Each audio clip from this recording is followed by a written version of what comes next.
Welcome to According to Sam, folks. This is episode 229. Thank you guys for tuning in and watching. What a weekend, folks. What a weekend. We're going to pick up talking about political violence in this podcast. And over the weekend, if you haven't been living under a rock, you know that we experience some political violence in this country. Someone lost their lives, and it was tragic, but it could have been a lot worse. And I made a distinction. I guess it was a few weeks ago when I did the podcast that was titled "Concede." I made a distinction between two types of political violence. There was the mob violence, the violence that we saw over the Black Lives Matter Summer of Love protests and riots. This is mob violence, like what we saw at the Capitol on January 6th. And then I distinguished that between the lone wolf, nut job political violence. And we were mostly focused on looking at that mob violence, and but I can't leave out these lone individuals, and it's easier to figure out what the motive is when you have mob violence. Yeah, there's a reason that people are in the streets protesting, like for Black Lives Matter. The reason was because of George Floyd, and it was easy to understand the motive of the mob. It's a little bit more difficult understanding the motive of a lone gunman, even though, if you don't know the motive of this individual that tried to kill Donald Trump over the weekend, then you have been living under a rock. So let's get into this podcast. I have a lot to share with you guys today. Thank you for joining me again. So I'm not going to really get into a lot of the theories that I have because the theories that I have are a bit conspiratorial. I spent a long time investigating details of the John F. Kennedy assassination there at Daley Plaza. I know more about that assassination, the role of Secret Service in that assassination, than most people. I've spent a lot of time, diving into that. Like, I'll give you just one example, and you look at the Zapruder film, you can see that John F. Kennedy's limousine, after the first shot, when he's holding his throat, before Conley is shot, this is the first shot rings out. You see the limousine come to a complete stop. The Secret Service driver that is driving Kennedy's limousine does not hit the gas. He doesn't hit the gas until after the fatal shot. And if you look at the Zapruder film and you watch the Secret Service officer that's driving the limousine, you can actually see after the first shot, not only does he slow the limousine down, but he's looking back at Kennedy waiting for the fatal shot. And then after the fatal shot, you see him turn his head, swing his head around, hit the gas. And that's just one example. So when you look at this event that took place, and I'm not going to get all into all of this and the detail and how, there's a lot to this, and there's tons of people that are doing that type of podcast. I don't want to do that type of podcast yet because I want more information to come out. It's just Monday. This happened on Saturday. I want to see more information. I want to see where this investigation goes. But look at this picture, people. This is at a very minimum negligence. And the director of Secret Service should resign immediately. Look at this. This is a straight shot. This is set up I mean, it's almost like Daily Plaza. I mean, the way that it's set up. This is a straight shot. Why would you set this up like this? Anyway, so there's tons of questions that I hope are answered. Joe Biden has requested that we not jump to any conclusions about the motives and let the FBI do their job. They still haven't told us who planted the pipe bombs on January 6th, but we're still waiting on that. But we're going to wait for the FBI to tell us what the motive is and do their investigation before we jump to any conclusion. So we'll talk about that more as we get more information. So I started collecting some of the messages after the assassination attempt on Saturday from some of these Democrats, some of these left-wing people who are putting out messages condemning political violence finally. I mean, they all condemned January 6th. Don't get me wrong. It's not that they have a problem condemning political violence. They've been condemning right-wing political violence certainly for the last 8 years, but left-wing political violence, they've been more apprehensive in condemning. But all these people, and I collected, look at all of these messages. Alexandria Ocasio-Cortez, there is no place for political violence, including the horrific event or incident we witnessed in Pennsylvania. Bakari Sellers, thank God former President Trump is okay. Vote, not violence. Vice President Kamala Harris, as POTUS and I said, we must work towards unity as Americans. Assassination attempts have no place in our nation or anywhere. She doesn't particularly call out political violence, and there's a reason why, because I'm going to show you what she said during all of the Black Lives Matter political violence. But Joe Biden here, her boss, have been briefed on the shooting at Donald Trump's rally in Pennsylvania. Grateful to hear everyone's safe, praying for him. What does he say here about the political violence?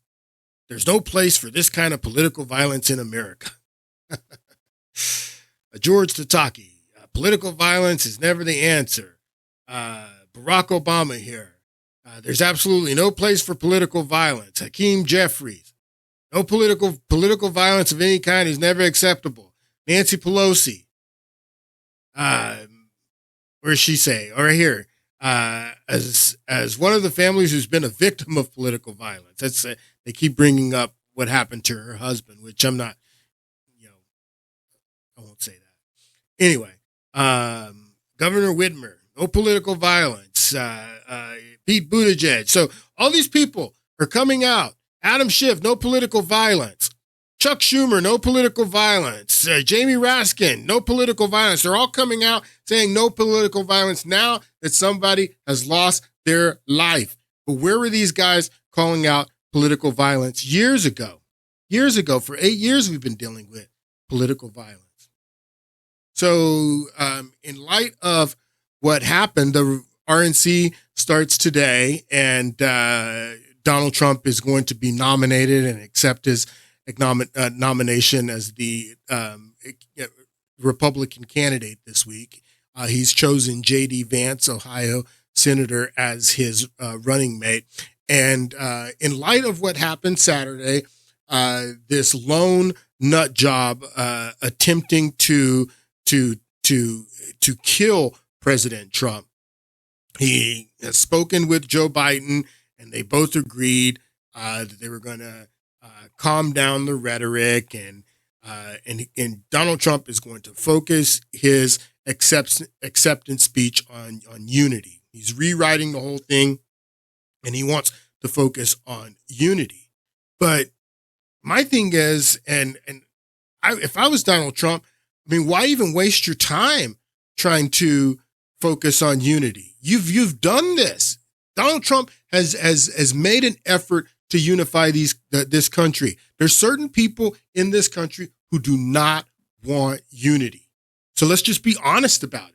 Let's be honest about the fact that there's people in this country who do not want unity. And I know that because I know that when Donald Trump was elected for the first time in 2016, he used his acceptance or his inauguration speech to try to unify the country.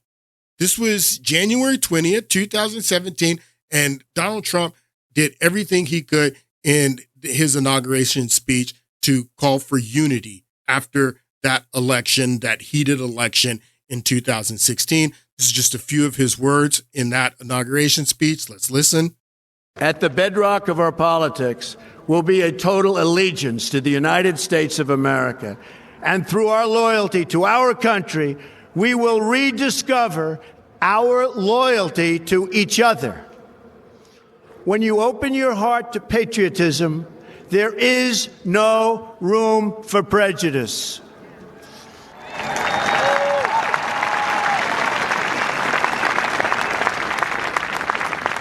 The Bible tells us how good and pleasant it is when God's people live together in unity.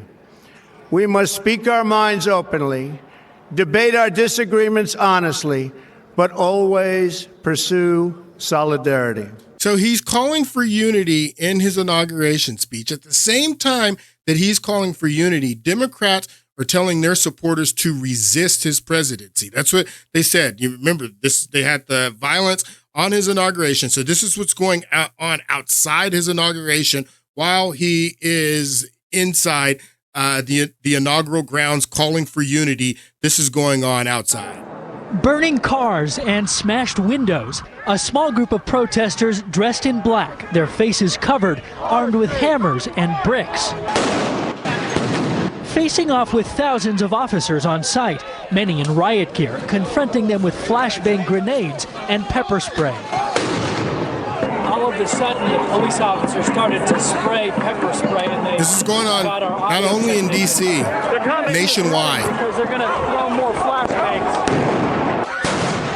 The chaotic scene just blocks outside the secure area of the inauguration and parade route. I personally have anti-establishment slants, but I don't think that this is anything that I want to be a part of. This checkpoint is closed! Before the swearing-in ceremony even began, protesters tried to block checkpoint entrances. It's closed! During President Trump's speech, several demonstrators were escorted out of the area. So these are demonstrators being escorted out of the speech when he's calling for unity. His speech where he's calling for unity, there's people not only on the outside of the inauguration committing tons of violence and resisting. That was the word that they used. The Democrats, all the words, resist. We got to resist his presidency. So he's calling for unity and they're resisting, not only inside the inauguration, outside the inauguration, and nationwide. This is going on while he's calling for unity. Again, this is why I say don't waste your time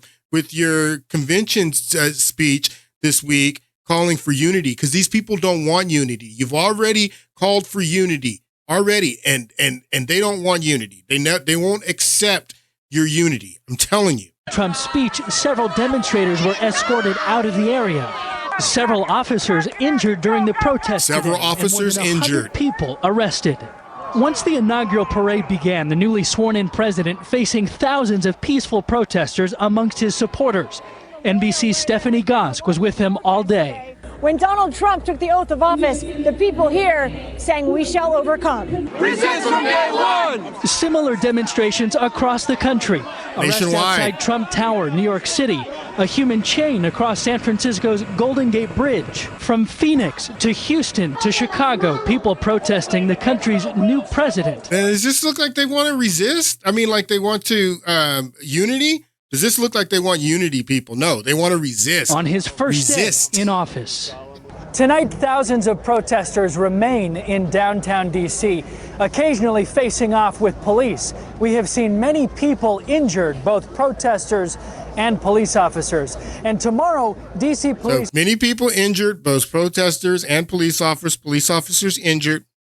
Nobody cared. Nope. And tomorrow... Nobody said after this, you didn't see all of these tweets all these messages. You didn't see all these people saying political violence is not the answer. We don't need to have political violence like this. We don't need no one said this. Barack Obama didn't say that. He didn't say this when there was political violence in 2017, or not only in 2017, before the election, 2016. We're going to get back into that here in a moment, but none of these people said anything.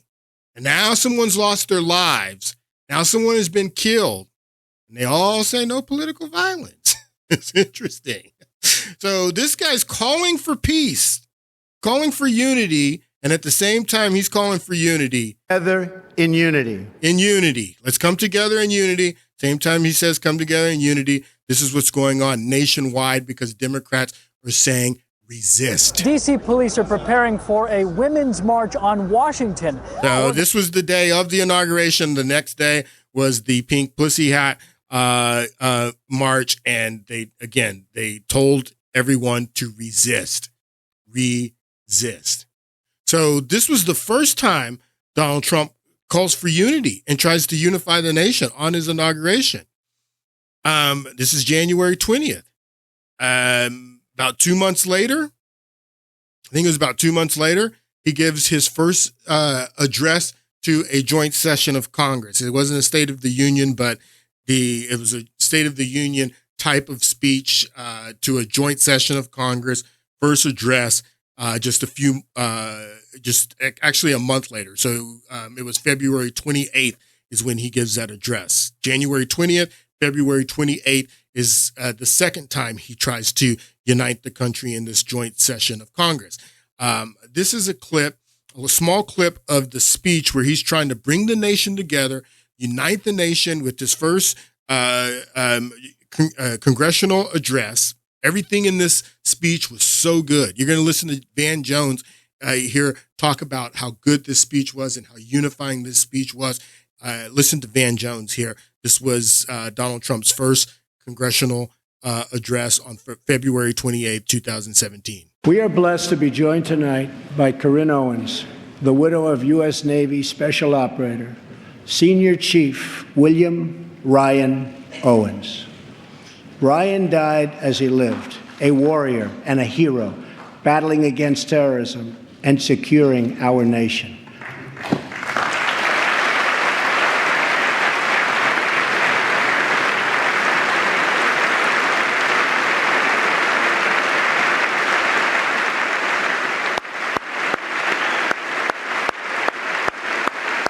He became president of the United States in that moment, period. There are a lot of people who have a lot of reason to be frustrated with him, to be fearful of him, to be mad at him.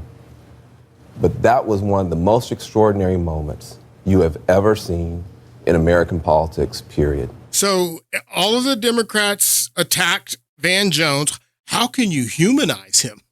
How can you normalize him? Van Jones, I can't believe you said that. Everybody was commenting on how great this speech was, how unifying it was, and Van Jones saying correctly that speech could have been the thing that set the Trump presidency on a course, a different course, where he was going to everyone. I want you to listen to the rest of what Van Jones says here. One of the most extraordinary moments you have ever seen in American politics, period. And he did something extraordinary. And for people who have been hoping that he would become unifying, hoping that he might find some way to become presidential, they should be happy with that moment. So very unifying speech. And yes, people who might have been fearful of him because y'all tried to scare the hell out of everybody in 2016. And for those who were resisting his presidency on his inauguration when he's calling for unity, after that address, Van Jones says that this guy, that was the most impressive speech that I've ever seen, is what Van Jones says, that this guy can turn the page. He can unify this country. This is February. Let me show you the date here, people. This is February 28th is what this is. February 28th, 2017. The day after this speech that Donald Trump is calling for unity for a second time in a 2-month period, after being sworn in, unity. The day after this address, February 28th, this article comes out in the Washington Post, March 1st. This is the day after Donald Trump's unifying speech where he's trying to unify the country for a second time. Sessions met with Russians envoy twice last year in encounters he later did not disclose. Bombshell. Jeff Sessions, as a senator, met with the Russians. This was the day after his speech where Trump is trying to unify the country. This is what I'm telling you, people. They don't want unity. And if Trump tries to write a speech to rally everybody towards unity this week, they're going to throw that back in his face because they don't want unity. So this was the day after his speech, and this set off the entire Russiagate, Mueller investigation, the special counsel investigation. All of it started with this article in the Washington Post the day after Donald Trump's address to the joint session of Congress calling for unity. I don't know why this became a big deal, because Jeff Sessions was a senator. He met with Sergei Lavrov, with what's the other Russian diplomat who he met with in his capacity as a senator. I mean, many senators, and that's what came out too, many of these senators, but because he didn't disclose it when he was asked in the confirmation hearing, then that became the scandal, and that started to rock Donald Trump's presidency from this moment on. Sessions ends up recusing himself from anything happening with Russia. The special counsel is appointed, and then Mueller investigation lasts for 2 years. It took Mueller 2 years to tell the nation that Trump had not colluded with Russia and there was no Russian collusion. 2 years is what it took. But this is all set up, and again, this divided, this fed into the divisions of the country, because they're calling him a Russian, and said that he worked with the Russians to prevent Hillary Clinton from getting elected. It was an absolute scandal. Take a listen. 9:22 Eastern Time, and here we were with pre-existing plans to take on this topic for 2 hours tonight. And here tonight, we're presiding over a discussion featuring now 2 breaking newspaper stories, the papers that are battling over news in the Trump era, the New York Times, and now the Washington Post is out with a headline that reads, Sessions, the Attorney General, spoke twice with Russian ambassador during Trump's presidential campaign, justice officials say. So this is landing with a thud in inboxes and tomorrow morning on door stoops around Washington and New York. Adam Entus, this is also a triple byline, one of the journalists with the Washington Post, has been able to join us by telephone. Adam, as best you can, how do we know that this happened? Why didn't we know? Now, that's an interesting question. That's an interesting question. How do we know that this happened? How do we know that Jeff Sessions, journalist with the Washington Post, has been able to join us by telephone? Adam, as best you can, how do we know that this happened? Why didn't we know So how do we know that this happened? So that became an interesting story. How do we know that Jeff Sessions, in his capacity as a senator, met with the Russian ambassador? Well, a few days later, Mark Levin on his radio show started asking that question specifically. What was it? How did the Washington Post know that who Jeff Sessions was meeting with and what he was doing? How did the Washington Post get all this information, and the New York Times as well? And Mark Levin started asking that question on his show a few days later, saying, hey, how did the Washington Post get this information?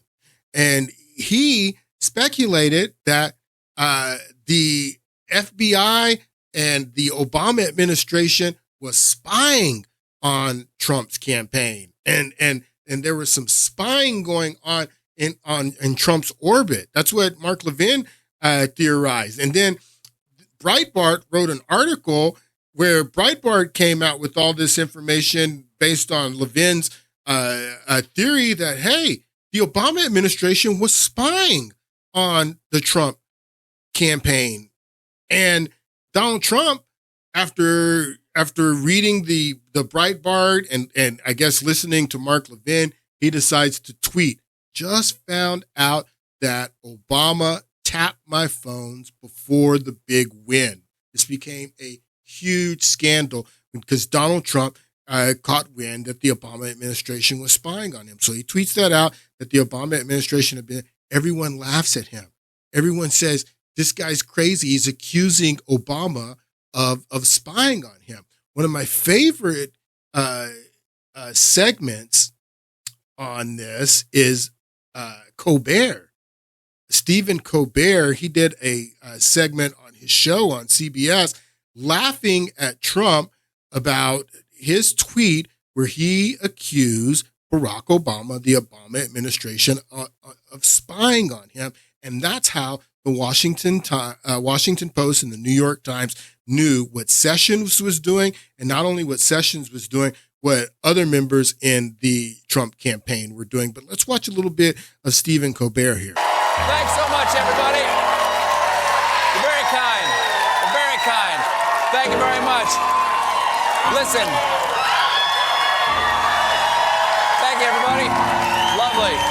Yeah. Stay strong. Be brave. Look, folks, I'm not going to lie to you. This is The Late Show, and I'm Stephen Colbert. Last week, I don't know if you're paying attention, but Donald Trump seemed pretty steady. He gave the big boy speech in front of... So I want to pay attention to what he says, because he says last week, Donald Trump seemed pretty steady. What is he talking about? He says he gave the big boy speech. So he's talking about that last week, the week prior to him tweeting that out, Donald Trump gave this speech to a joint session of Congress calling for unity. Everybody was praising him on how good the speech was, that Donald Trump started to become normalized, that this, that like Van Jones says, that he became president in the moment of this speech. So that's what Stephen Colbert is talking about when he makes reference to last week, Donald Trump had started to normalize. He gave a great speech and called for unity, and it was awesome. Everybody's praising him. That's what Colbert is talking about. Last week, I don't know if you're paying attention, but Donald Trump seemed pretty steady. He gave the big boy speech in front of Congress, long pants and everything. It was very impressive. I was afraid he had sold the timeshare in Crazy Town. Well, he's back.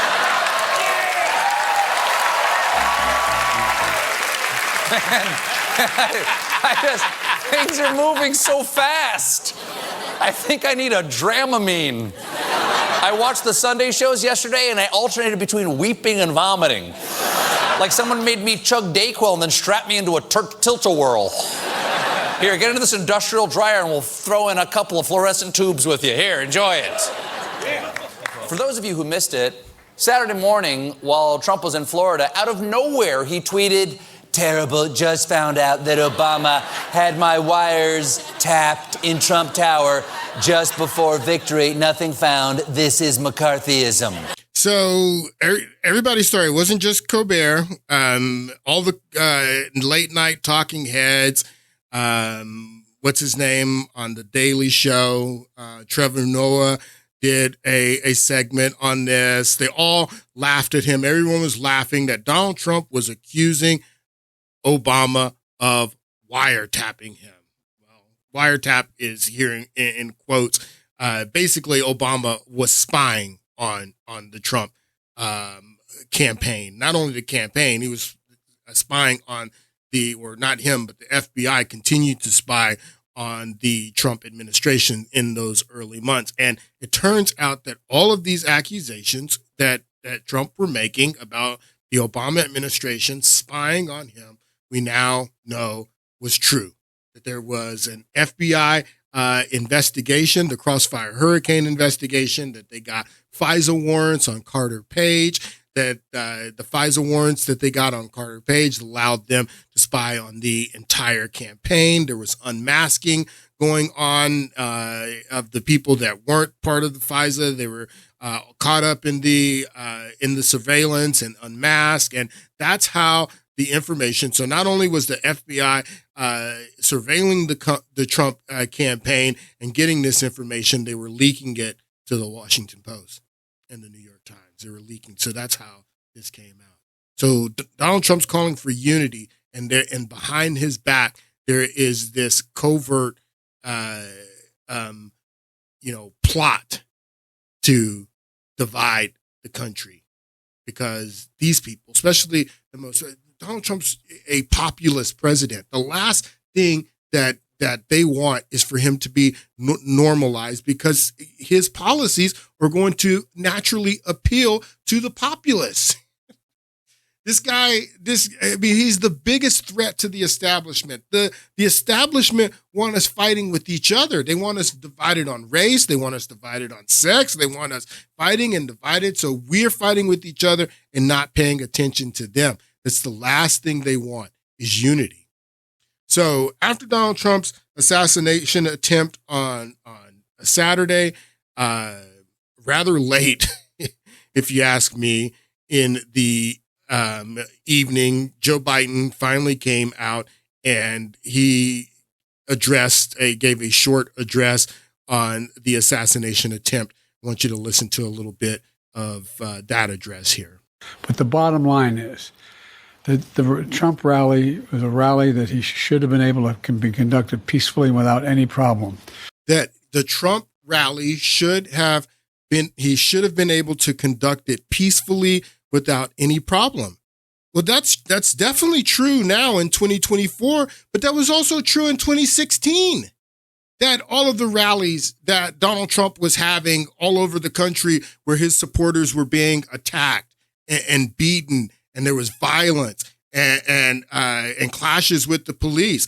In those rallies, Donald Trump should have been able to hold his political rallies peacefully as well. But he wasn't allowed to in 2016. There was major violence at Trump's rallies in 2016. His supporters were brutalized for just going to political rallies, just going to hear a man speak that's campaigning for president of the United States. Is all that his supporters were doing in 2016, and they were beaten mercilessly. And none of these guys, none of these people said anything.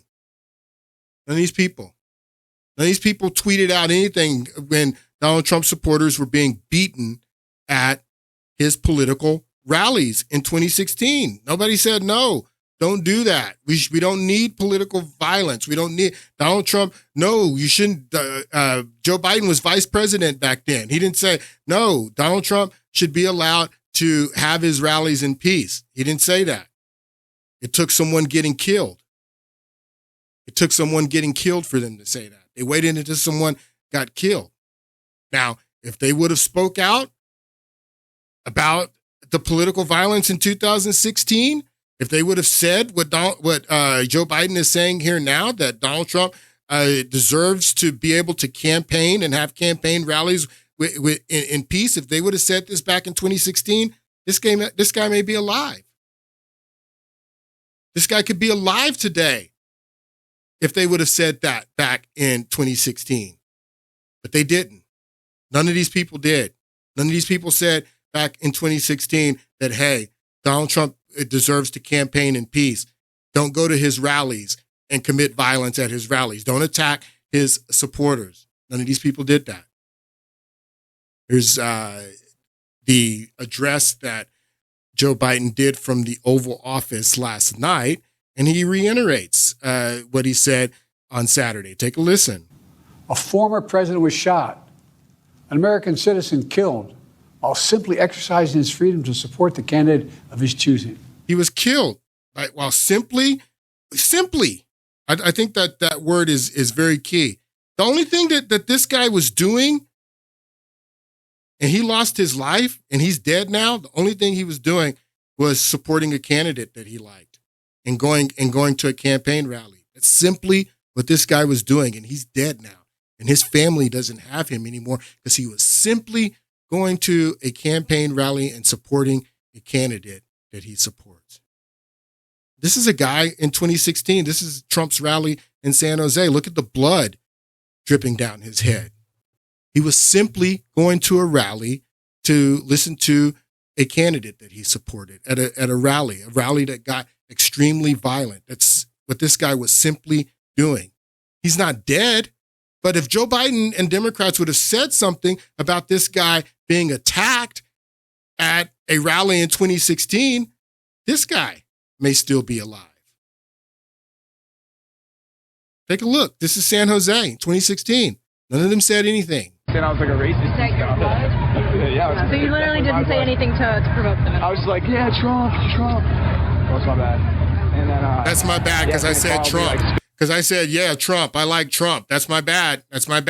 I get a bottle broken over my head. I get blood dripping down on my face because I said Trump. I like Trump. So they followed me, like spit on me, stuff like that. It's like walking away. They're like, get out of here. I'm like, I'm walking away. Well, that Trump supporter had just been smacked in the head outside a Trump rally in San Jose, California. To Tim Pool, who shot that video. That's the video I'm referring to, Tim. All right, let's look at some more video. Let's look at some more Trump supporters being attacked at that rally in San Jose, 2016. Shirt. She's egging them on. Then it turns scary. She's hit in the face with watermelon and raw eggs. Simply going to a rally. She finds herself all alone and This woman was attacked like this. Egg, and look at this. Look at the egg in her hair. And none of these people said anything. Barack Obama didn't say anything. He was president of the United States then. Did Barack Obama come out and give an address and say, hey, let's calm things down. Let's not have political violence. Let Donald Trump campaign in peace. Did Barack Obama say that? No, he didn't say that.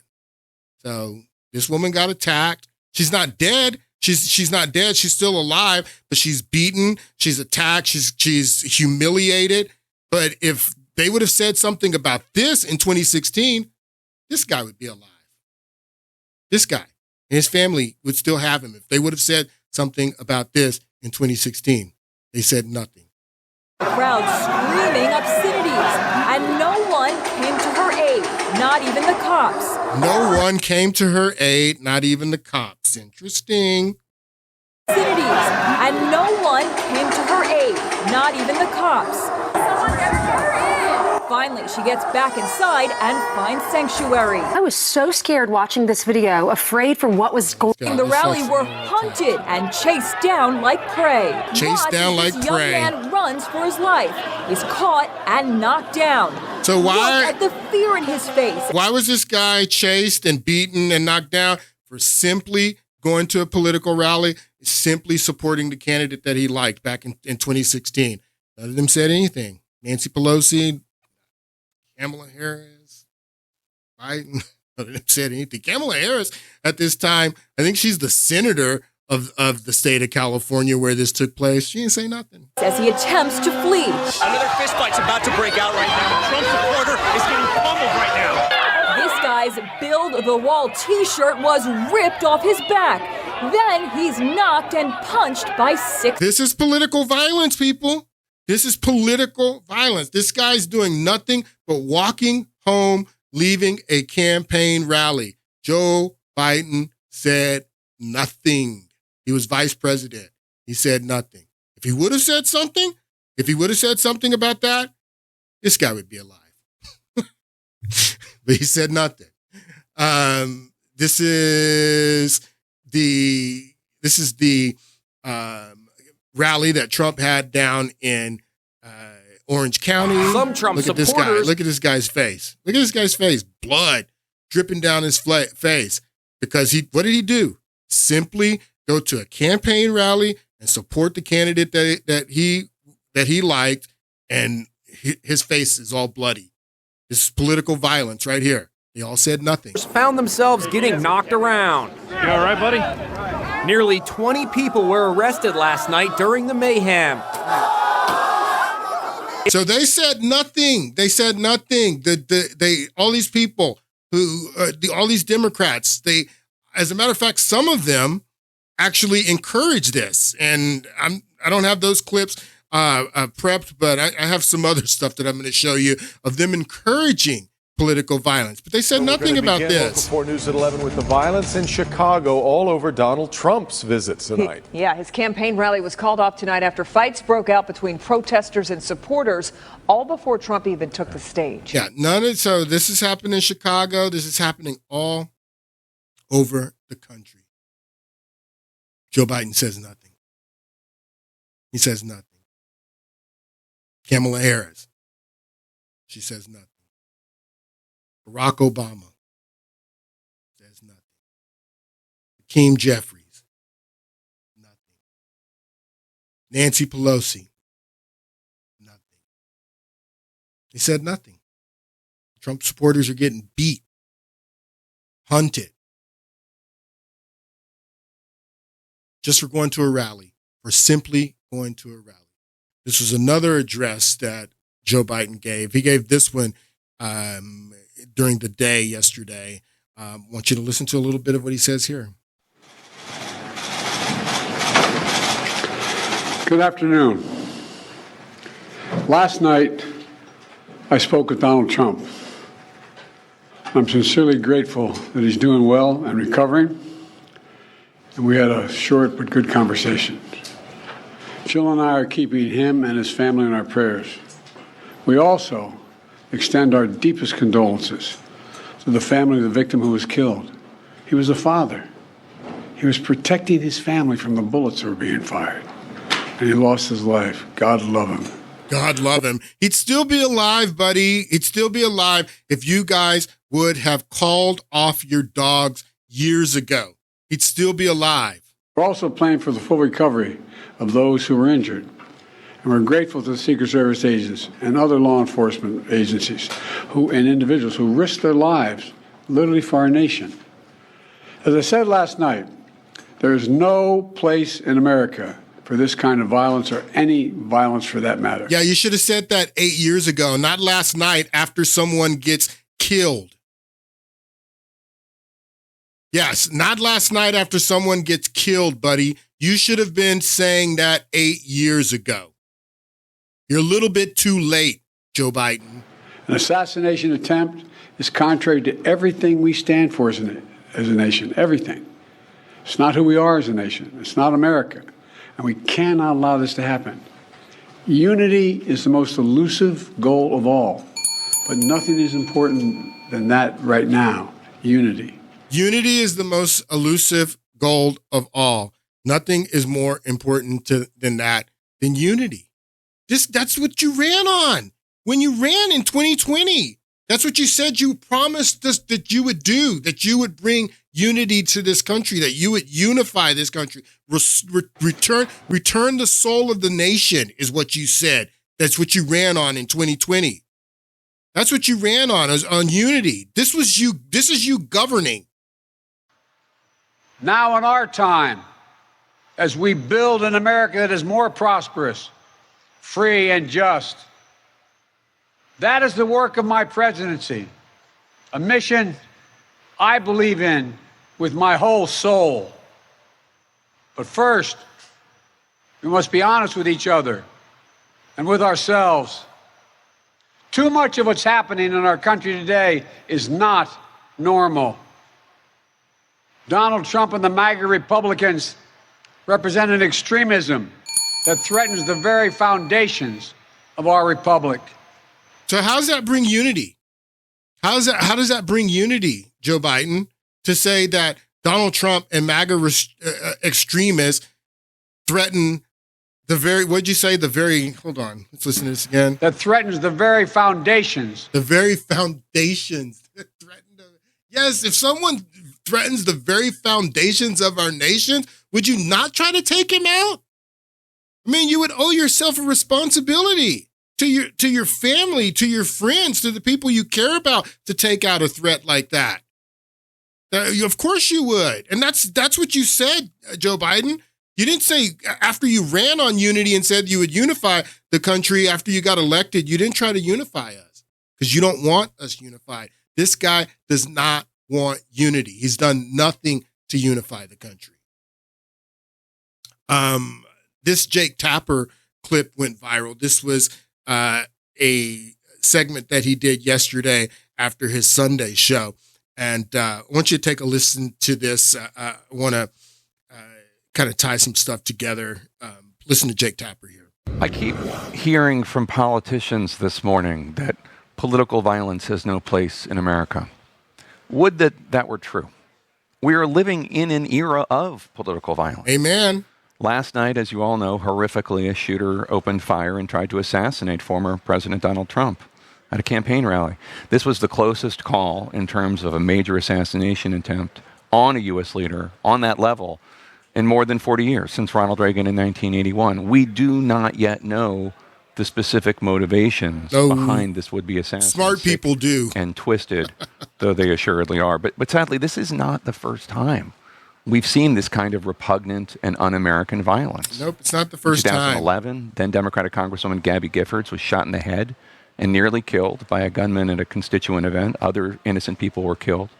A 2017 shooting at a Republicans' congressional baseball practice left Congressman Steve Scalise in critical condition. Then, of course, there was the Unite the Right white supremacist rally in Charlottesville that year. In 2020, violence exploded in protests after George Floyd's horrific murder. Then, on January 6, 2021, an attack on the U.S. Capitol and that aftermath, which left multiple Trump supporters and Capitol police officers dead. So notice all of this political violence that Jake Tapper cites leading up to the violence on January 6th. And this is very important because Democrats want to act like that the violence on January 6th just came out of nowhere and it was a unique type of political violence, and it just, sprung up out of nowhere, and there was no political violence before. No, there was tons of political violence before January 6th. Like Jake Tapper is saying here, we're living in an era of political violence. There was tons of political violence, tons, a lot of political violence, not just January 6th. And it would have been nice to have a real bipartisan select committee in Congress looking at all of the political violence, all of it.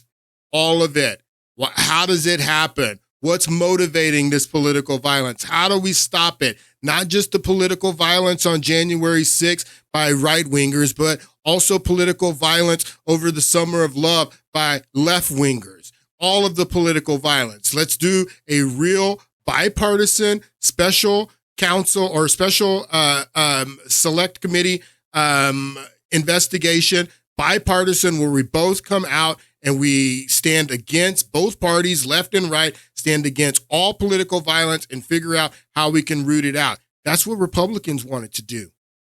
Nancy Pelosi said no. No to that type of investigation. No to that type of commission. We only want to look at January 6th, and we only want to look at Trump's role. But yeah, it would have been nice to have a special counsel investigation, Jake Tapper, because you're right. There's been a long string of political violence throughout the last decade, a lot of it.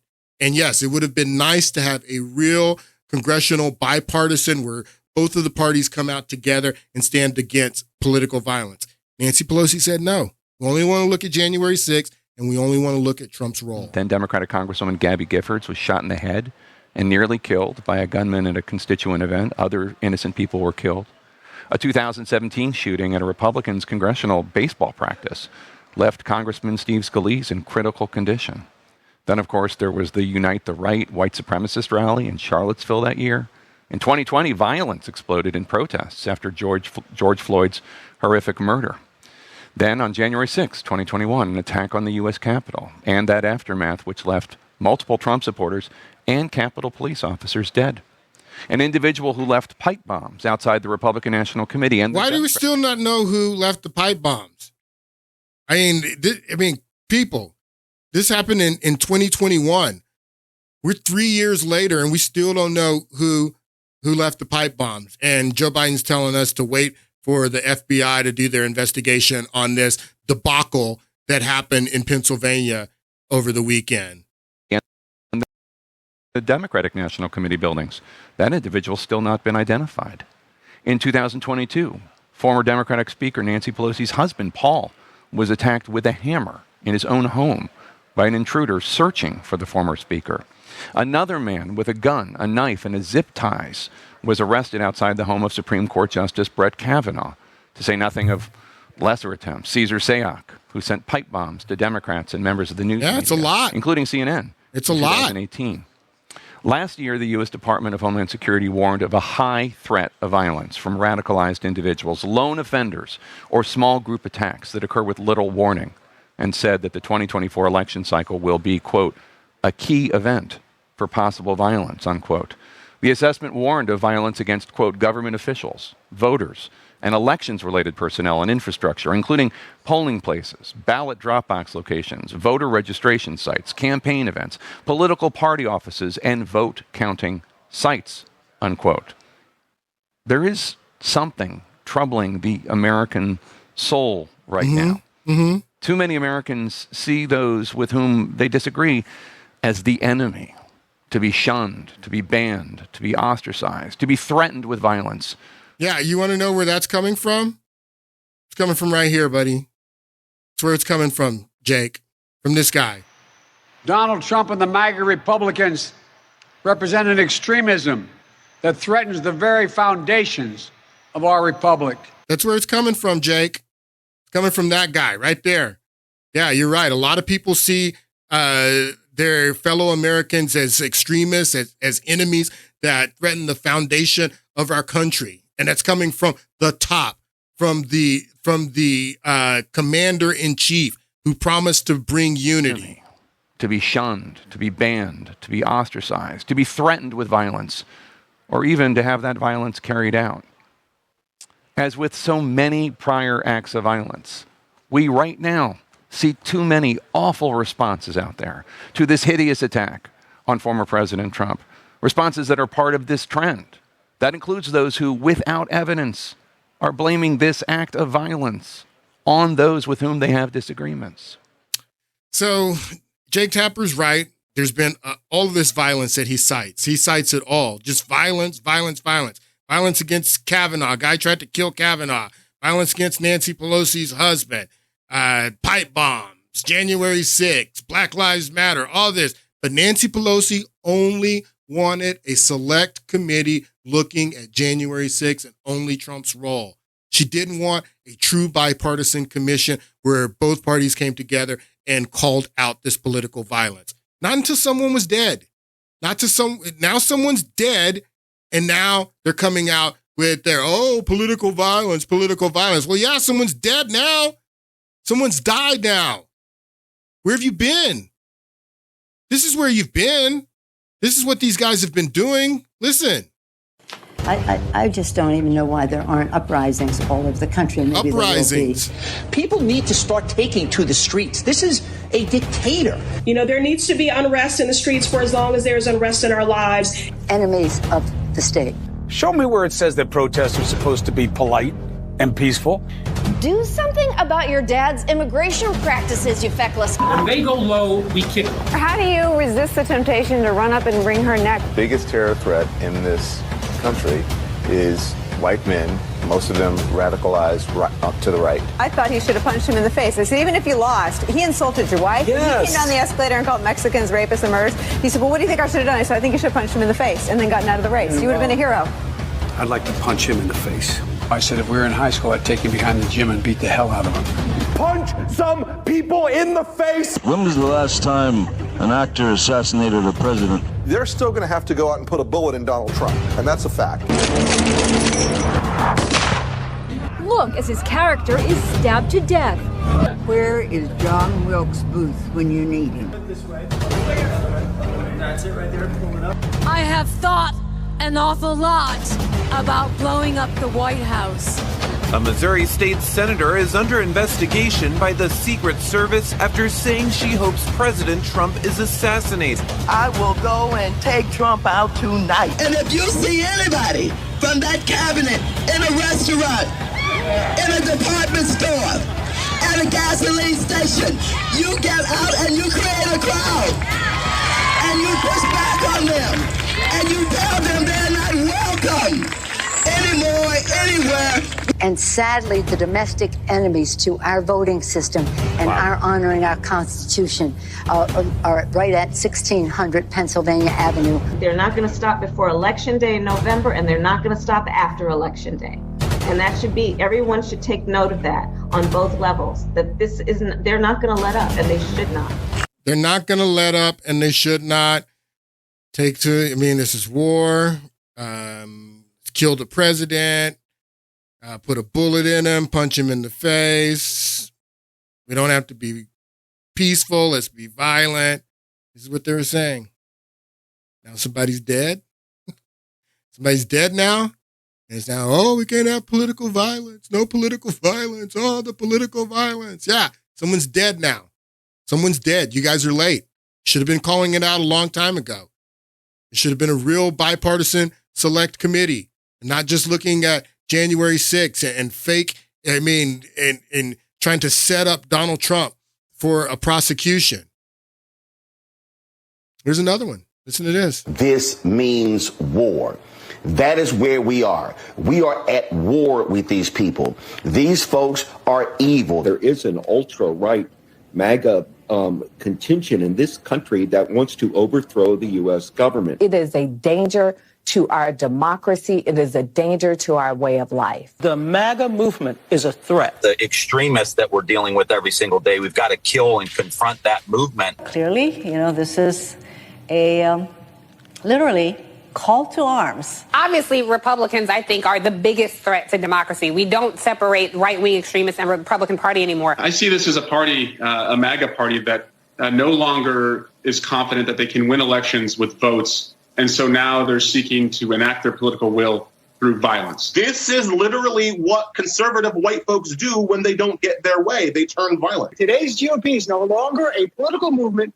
It is a fascist movement. And this is why it could be more dangerous than 1860 or the 1930s. Clearly, this is a literally call to arms. Maybe now it Call is to arms. all about the violence. It all is about an insurrection. It all is, in his mind, about a civil war. It feels like we are not just at the brink of a civil war, but that one has already begun. The fact that the base is getting smaller, it makes it more dangerous in a lot of ways, because those are the people who are willing to do things like take up arms and press the questions and tactics that lead to civil war. This is someone who held that office, who is basically saying to Americans there should be civil war. Look at what he's doing last night, as you note, that more or less salutes that are either QAnon or almost look like Nazism. You saw the rally in Ohio the other night.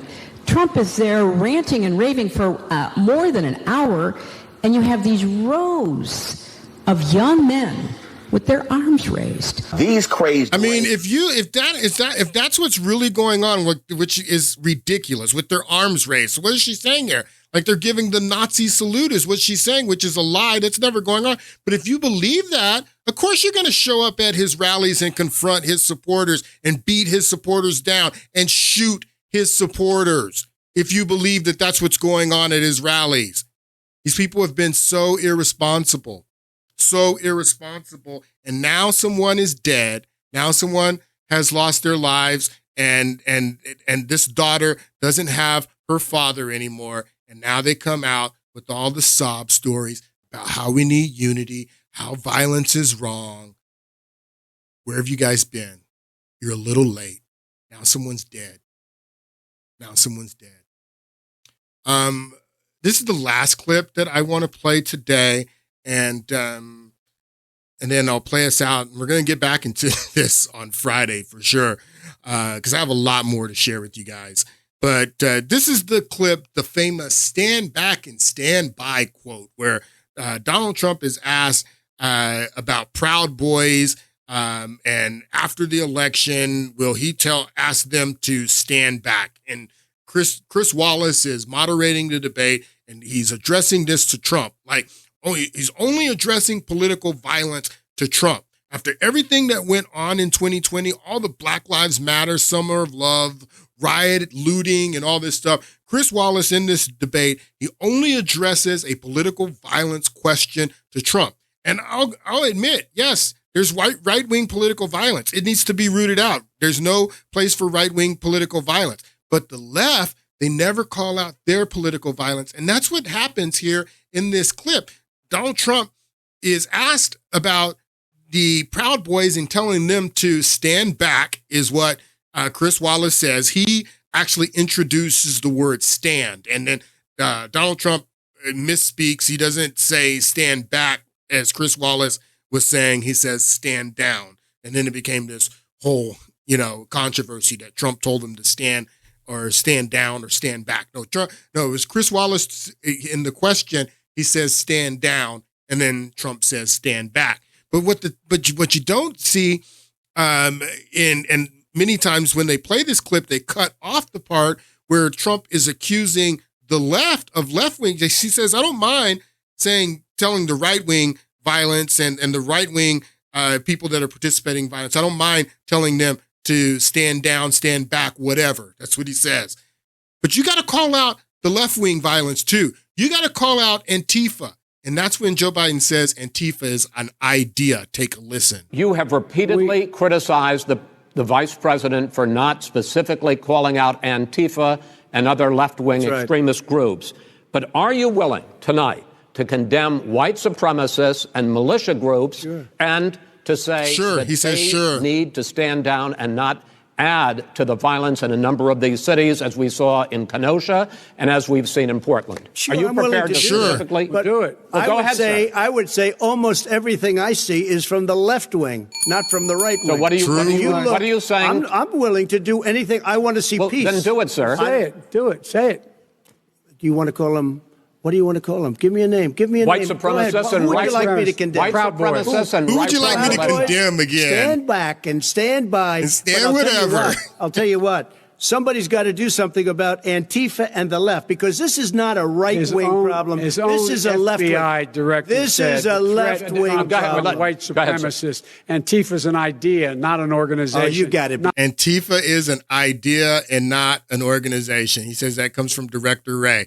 His own FBI director says white supremacy is the threat, and Antifa is only an idea. Antifa's an idea, not an organization. Oh, you got it. Not militia. So this Antifa idea was burning down the entire country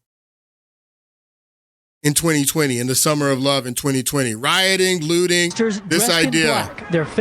This is the idea. Right here, these guys. It's only an idea, not an organization. It's a clown show, people. It's a clown show. All right, we'll get back into this on Friday. I hope you guys have a great week. Enjoy the RNC, and I will see you on Friday.